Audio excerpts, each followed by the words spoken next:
Hi friends, మా YouTube ప్రేక్షకులందరికీ నా యొక్క కృతజ్ఞతలు తెలుపుకుంటున్నాను. అలాగే ఇది వంకాయ అంటే ముళ్ళొంకాయ.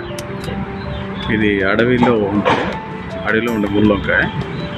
ఇది మన వంకాయ వేరు, ఈ ముళ్ళొంకాయ అనేది కూడా వేరు. ఇది చాలా టేస్టీగా ఉంటుంది. ఇది కూడా న్యాచురల్. మీకు కాకరకాయ ఎలా చూపించాను న్యాచురల్, సేమ్ అదే టైప్. ఇది కూడా న్యాచురల్ వంకాయ. ఒక పూత ఎలా పూసింది కానీ న్యాచురల్ ముళ్ళొంకాయ